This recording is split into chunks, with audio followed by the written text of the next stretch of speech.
Well, good morning, and thank you very much for joining us on this first day of the Leaders Summit, the FuturePrint Leaders Summit. And I'm absolutely honored for my first session of the day to be interviewing Jean-Pascal Bobst, Mr. Bobst from Bobst. Good morning to you. Good morning. Good morning. Thank you very much for joining us, Jean-Pascal. And I know you haven't been very well, so I'm very grateful that you joined us. So thank you very much. And you are fourth generation of Bobst family. So it's quite exciting for us because it's, you are the history of a major manufacturer. So very interesting. Tell us a little bit about you. Tell us a bit about the story. Introduce yourself to us. Thank you very much for your time and invitation. It's a pleasure. It's an honor to be with you. History, but I hope to be the future as well. Of course. So being the fourth generation, of course, you carry on the legacy. You have this legacy as a major asset to continue to build relationship on the market. On the other side, the legacy has some weight because we will speak about digitalization, about the future, and to move towards this revolution requires a lot of vision, strategy, leadership change, and this is all about Bobst. Fourth generation means also we prepare a lot for the next generation. We do love people. We have very strong human values, and we look at mid to long-term results, which I believe it's an asset for our employees, but as well for our clients and the industry overall. Jean-Pascal, tell us, how big an organization have you got? What is the size? How many people do you employ across the world? Yeah, Bobst is a 1.4, 1.6 billion turnover, Swiss francs. It's 5,500 employees worldwide. Wow. It's more than 13 production centers where we produce machines from Europe to Asia and Brazil. And it's more than 30 machines installed worldwide. That is huge, isn't it? So a really very significant manufacturer in the marketplace. And as I said at the beginning, it's an honor to have you with us. You're going to just share with us a little bit of your vision, of your kind of vision of graphics and packaging market and where the Bobst kind of way is taking us. So do you want to share that slide with us? And then we'll talk a little bit about that. And yes, with pleasure. Yeah, fantastic. Thank you. And this is really a kind of all-encompassing slide, giving us the sort of the way in which the organization is seeing the future of the packaging world, isn't it? Absolutely. And if I can share this slide, which we launched last year, as we should have gone all to Drupa, but we couldn't. So we announced it more virtually by webinars and various one-on-one meeting with our clients. It's really the shaping the future of the packaging world. And Bobst has really this heart, this passion to enhance and to help the packaging supply chain to be transformed. Not in an arrogant way that we know everything, but our strength is that we do serve the four industries, being label industry, film industry, folding carton, and corrugated board industry. And this is a unique position. Of course, when you want to serve the brand owner up to the consumer supply chain, what we need to bring is not or no longer machines only, but those are full solutions. And Bobst is developing right now solutions to start from the pre-press world up to the end of the line of production lines. And these cornerstones and objectives are really the same between brand owners and consumers. You can see them on the left-hand side. They all want quality. They want efficiency and control, sustainability and proximity. So we, as a consumer, we want almost the same, like in the end of the day, the brand owner, every time we buy a good, which is in the package, we would like to have proximity. We want to have the right quality, efficiency, and so on.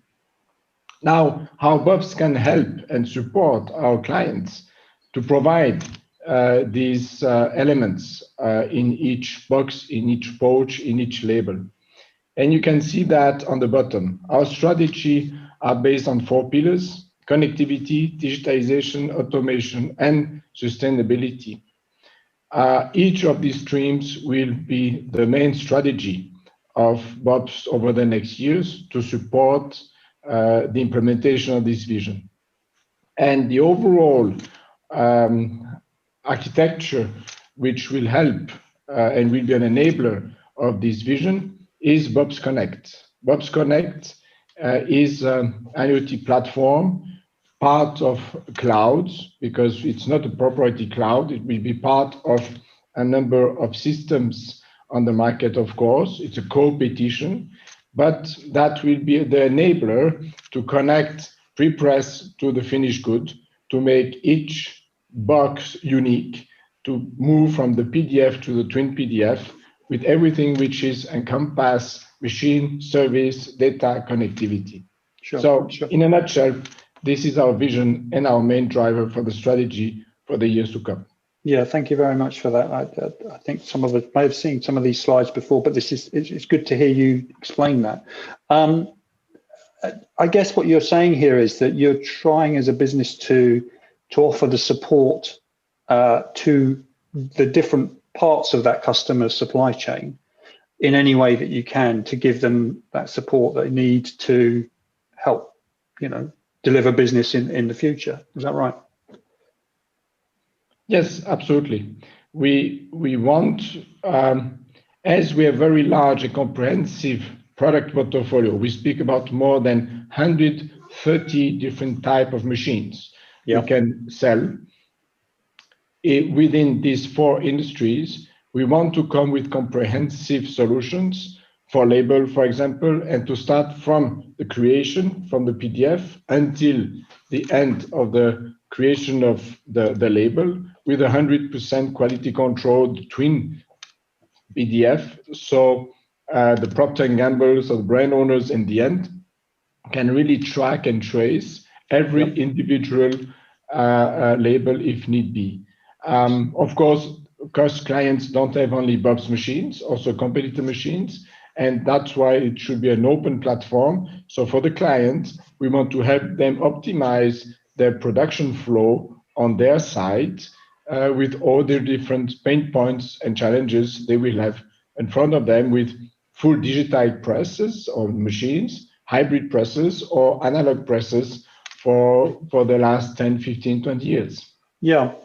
And I guess this is a philosophy it's kind of adapted to the current business environment, hasn't it, really? Some of those key factors you've mentioned there: connectivity, digitalization, automation, sustainability. They're all things, they're trends that are coming through in business across markets, and whether it be Procter & Gamble or Nike, they're thinking about some of these elements in the way they produce, the way they make their business work, and in terms of their kind of sustainability footprint and so forth. So it's kind of it's a circle, isn't it? It's a complete circle in a way. It's a circle. It's a way to take also our responsibilities on the market as one of the key leader in the packaging and label industry, to be a strong supporter of the sustainability and the global environment. And because one of the biggest driver, we hear a lot about a flexible material being bad because we want less plastic bags and so on. But in the end of the day, plastic is vital for food. Food will not be able to survive without plastic.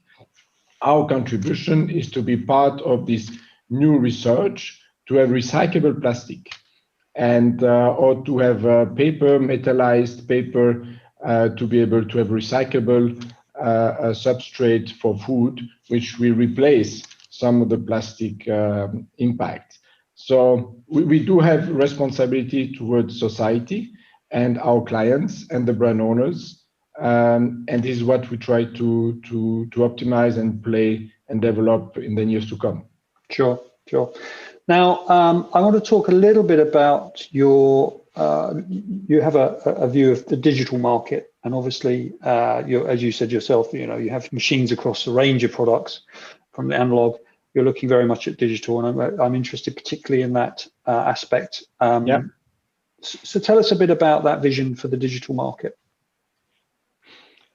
So we do believe over the next 5 to 10 years, everything and more which will be able to be digital printed or laser cutted or converted and so on will go that route. Sure. And if today we see already a very strong trend in the label industry, which is the far and foremost digital printed industry we can see, but certainly film, folding carton and corrugated will follow as well. Mm. We have three major success factors to see the industry shifting towards more digital printing. One is the uptime of the equipment. And as of today, to come with the real high productivity machines in digital printing is still a challenge. We said very clearly already in mid 2015 when we launched our first stack-to-stack Geneva corrugated machines that we were launching, but then we stopped the product because the uptime and the reliability was not good enough to have a sustainable TCO. The second parameter will be to have a comprehensive workflow and software solutions. And of course, for Bobst, it's a revolution. Yep. For some competitors, it's where they come from. Yep. And I will not name it, but they know that it is their DNA. For Bobst, we come from the hardware, from the die cutting, from the printing side, and we need to have a comprehensive solution from pre-press, workflow, job recipe management, and alike. And this is a major transformation for us.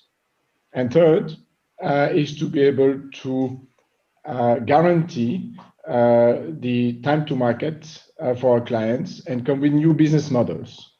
And these new business models, every industry, being folding carton, corrugated, label, or film, will have their own route, or as well from region to region, because what works well in North America is different than China or Europe. Yeah, yeah. Now, I think that's interesting. Actually, I'm interested in that fact that you are, as you mentioned yourself, a global business with operation in Asia, US, South America. So you perhaps have the ability to see things in a slightly different way, to be able to acknowledge that there are certain market trends that maybe don't necessarily follow across the whole of the globe, but opportunity lies here. Maybe packaging in the US and Europe, maybe that is slightly different in Asia. Do you see that as important? Yes, we see very clear trends pulling more into sustainability and short runs in some areas, such as if you see short runs, Europe is not the same short runs than North America. Sure. So the consistency as well and the willingness of society to implement new packaging and have more sustainable packaging, which in the end of the day is way more expensive, is of course different from a region to another. So difficult to be very precise today in a very short term, but overall we see folding carton and corrugated certainly taking over and gaining momentum versus flexible material for the sustainability aspect and recyclability aspect. And the label business continue to grow and have a strong support globally. Yeah, yeah. And as you said, and you made the point earlier that there are other companies that already are doing some of this. You have a slightly different history, a slightly different offering. As you mentioned yourself, there's obviously companies like HP and Inca and in the corrugated market, and you're now moving into some of that space. I just wonder how you see this concept of getting the packaging converters to really understand digital, get digital. That's not been as easy as as some of the major manufacturers thought it would be. It's not been quite the same as the shift from screen printing to digital, which occurred in the sort of 2005, 2010 period, where for retail, it's quite different, the packaging market. The packaging converters are quite traditional. They have supply chains that are quite traditional. How do you see that pivot taking place? Step by step, but on the other side, also not as fast as we might want. And again, because their current systems and current product portfolio, which Bobst delivered for decades, is very, very efficient. And today, you need to look for new business models, new segments. For example, the web to print. 10 years ago, web to print was none, almost. Yeah. Okay. Today, it's 100 millions or 300 millions, 500 millions in Europe. It's huge. Yep. Yep. So you see opportunities, and those newcomers will drive change faster than others. On the other side, never forget, what we call traditional, of course, become more and more competitive, and which is the aim of the game, is to keep current technology and move that towards a much more digitized, automated, and connected machines, so we can still compete against the new Uber coming in the scene and with novelties. But both worlds will join, and eventually, yes, current technology will survive and have good living for the next years to come, but more and more fully digitized solutions will take over, as I mentioned, the availability and TCO will improve, and the demands, the business model will change, and therefore this new technology will be required. Yeah, so that's a real clear vision that you have for the pathway for digital in packaging. Yes. In terms of the shift from not all analog, but some of those analog approaches to using digital, because of all the things you've said, because of all the things that, like automation, like immediacy, like the ability to do short runs, all the things you've mentioned. So that can completely make sense. Personally, on a personal note, as CEO of Bobst, what's your sense and what's your commitment to this sector, to this digital sector? What have you said to the teams? You know, if people are listening from around the world from the Bobst team, what are they going to hear from Mr. Bobst? I guess Bobst is really committed to a full digitalization and transformation of our company.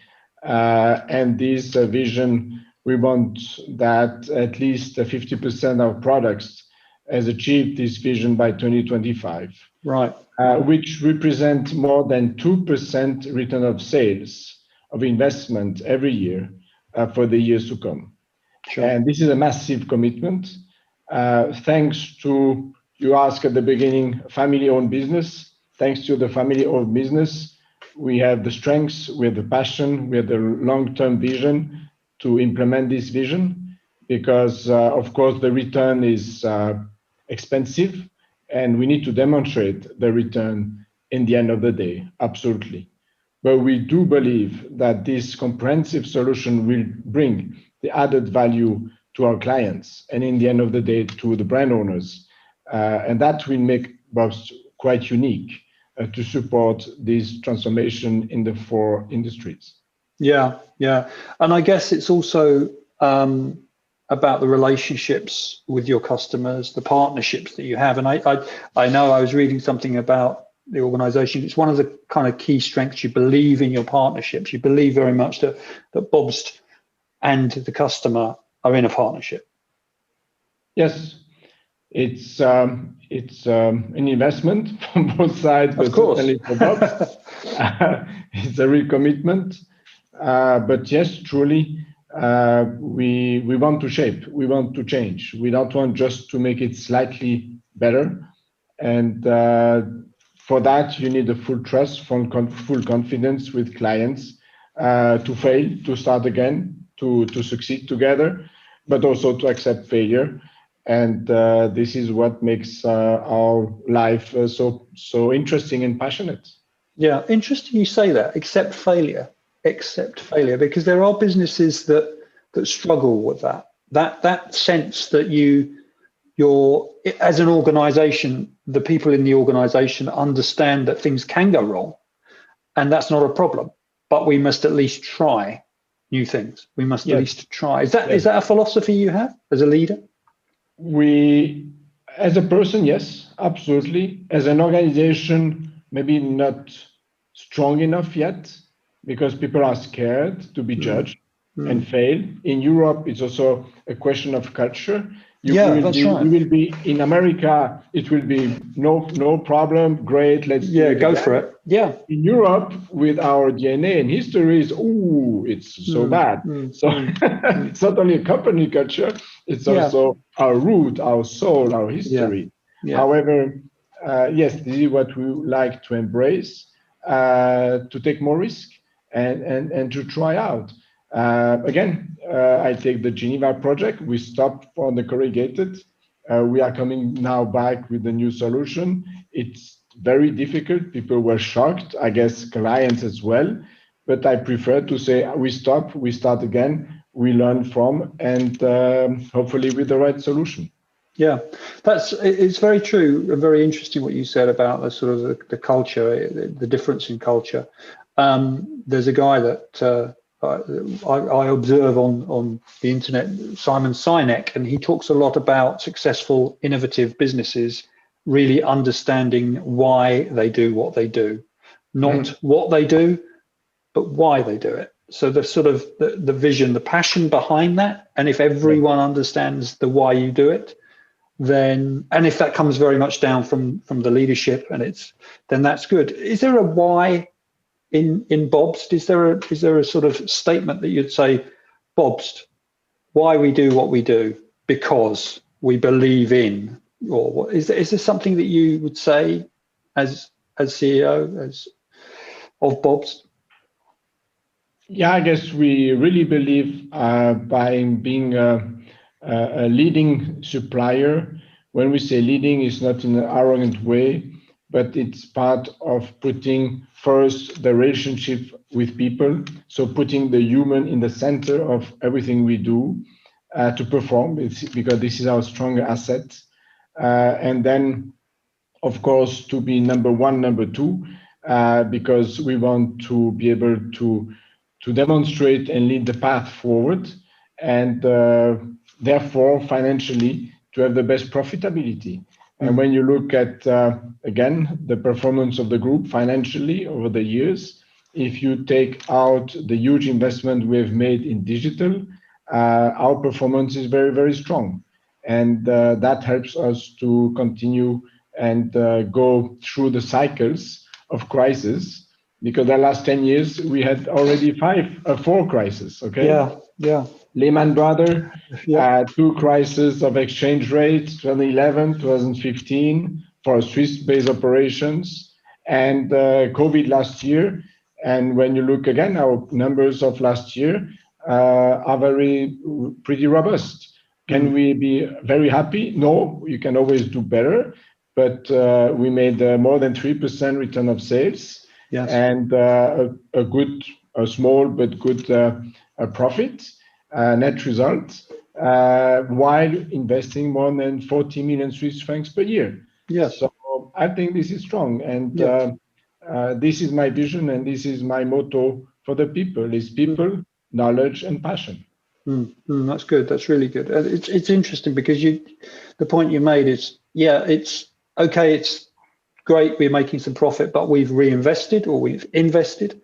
We've got 5,500 people around the world that are working for us, believe in the kind of the vision that Bobst have. That's a good sentiment, isn't it? That's a good way of approaching business. And also that point you made is that, we've had a number of crises in the last few years, and yet everything is, we're growing. So if you can operate in such difficult times, if you can do well in such difficult times, that's good in the, hopefully the boom times. What do you sense? Do you sense that as we come out of the COVID crisis, there will be a boom? Do you feel that? Will we have learned some lessons? Will everyone make a lot of money? Yeah. We could, I guess, really two scenarios for me. If we see a lot of bankruptcy of companies due to COVID, because of airlines not being to fly, and restaurants and hotels, and a lot of industries which will suffer so much that the impact will be negative, then we might go into a very deep recession. Sure. If we don't have these industries, which I have no clue what will really be the end result impact within the next 6 to 18 months on the economy, on the unemployment, and so on, then we can have a rebound pretty fast and very strong, because consumption is there, because cash is available, because technologies is ready to support growth, because China is looking for minimum 6 or 8% increase this year GDP, and so on. So we do see very positive signals on the market.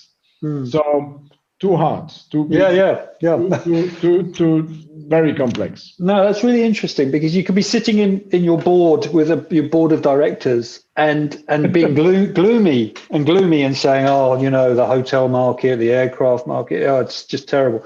But then on the other side, as you said, you could be saying, well, look, we're in packaging. Packaging is doing really well at the moment. There's e-commerce, there's delivery, and, as you said, web to pack and web to print. This is doing well. This is a strong part of the market.